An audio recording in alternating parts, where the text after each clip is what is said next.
Hey people, this is a quick video tour of the solo road trip Mazda Miata MX-5 ND specifically, organizer storage unit passenger thing that I have designed and made for my car. So the idea is that you can take a solo road trip and you can use this by removing your passenger seat and creating a lot more storage and organization capability in the Miata, which is very challenged. So I wanted to be able to go camping for multi-day trips by myself, and I want to be able to pack all my gear and food and water and all kinds of stuff. And as you know, the trunk is very small, so I needed to find more options for space.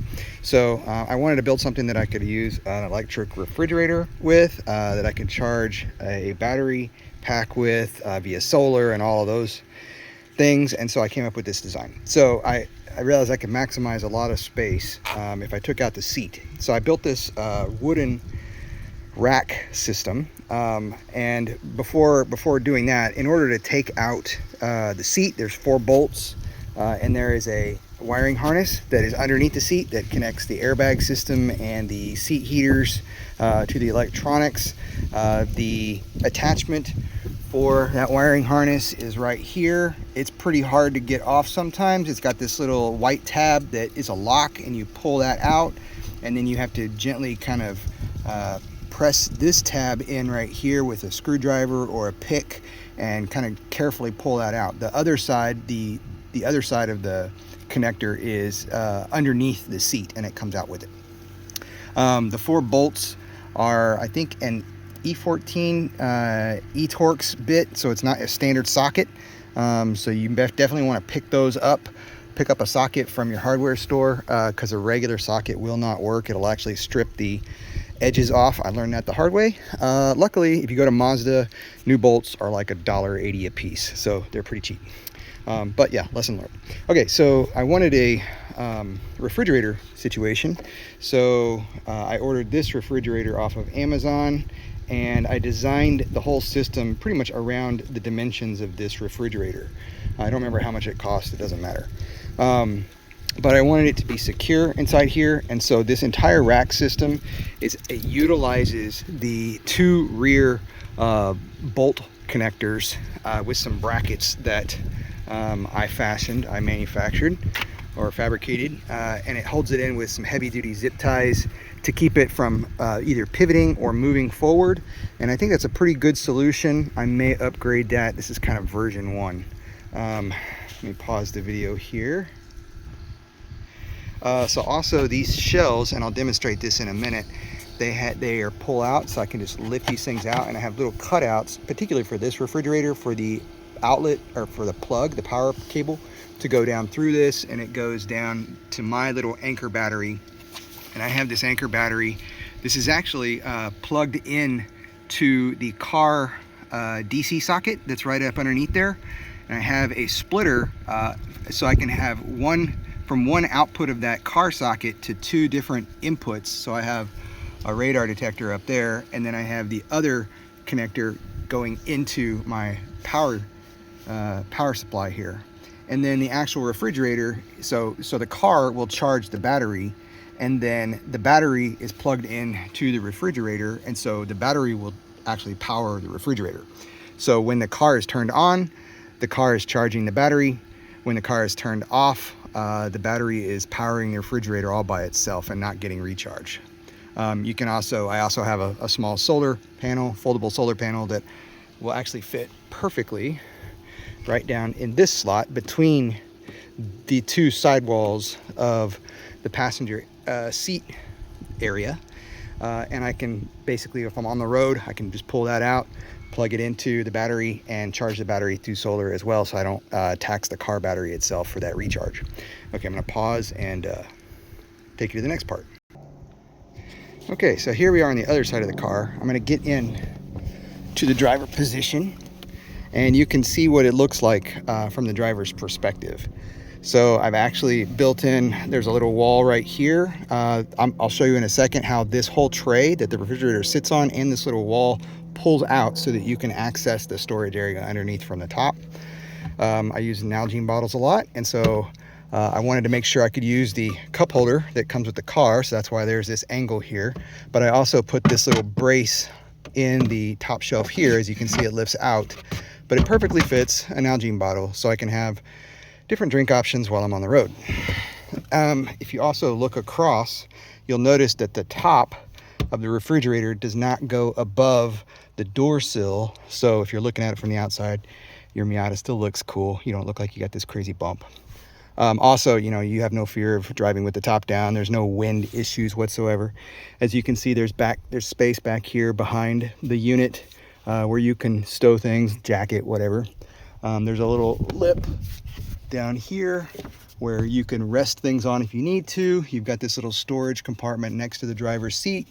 Also, you have a little bit of space, I'd say a couple of inches, where I put a little wall here to keep a nice separation, but you could stash things down in there if you like.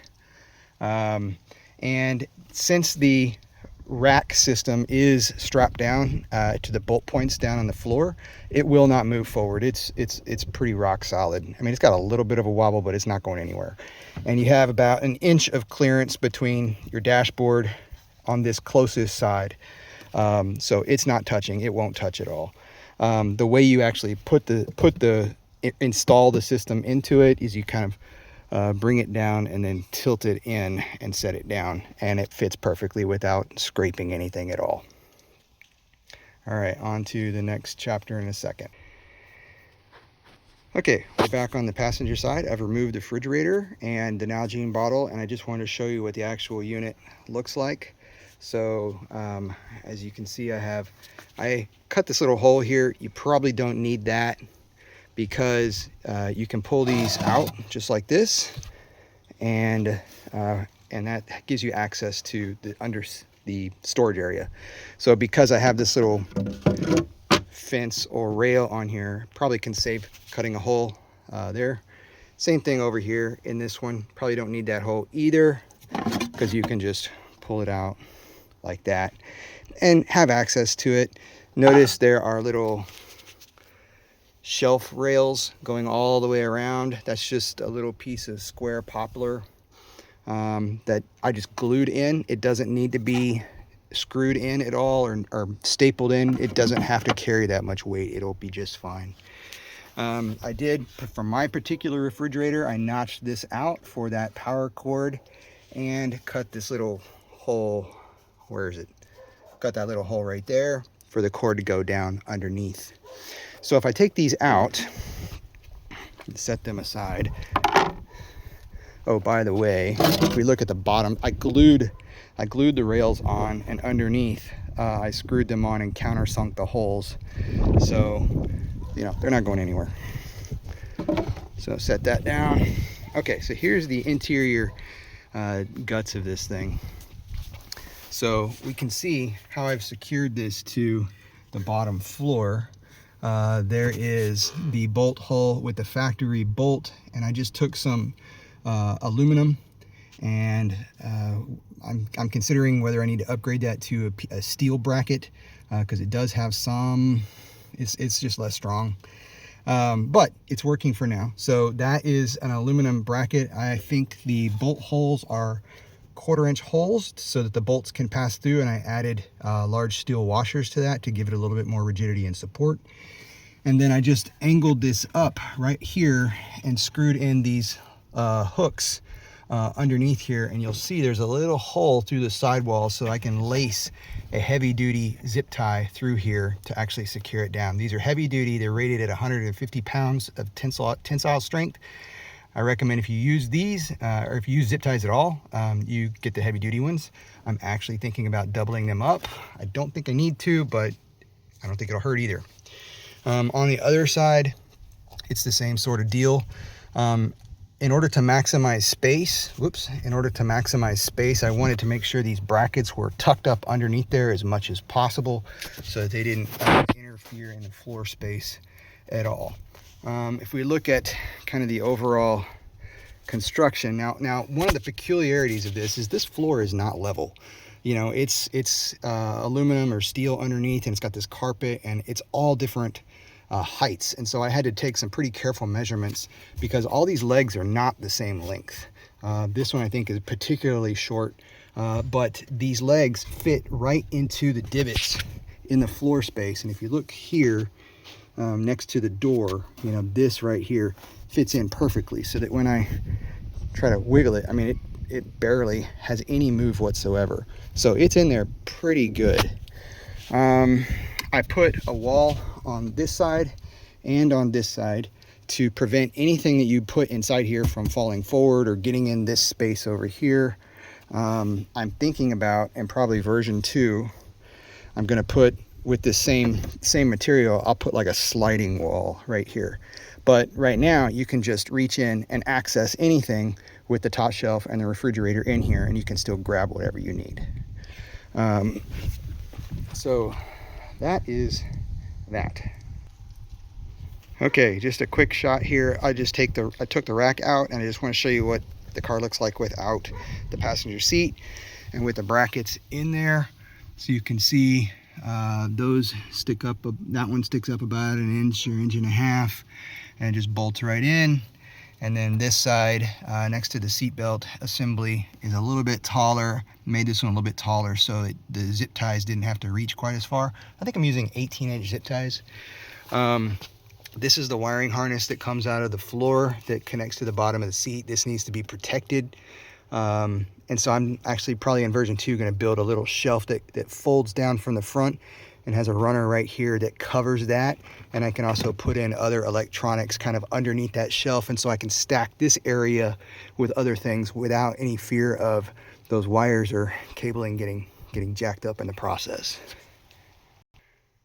Okay, I've taken the rack out of the car and I've brought it into my bench to get a close-up look at how everything works.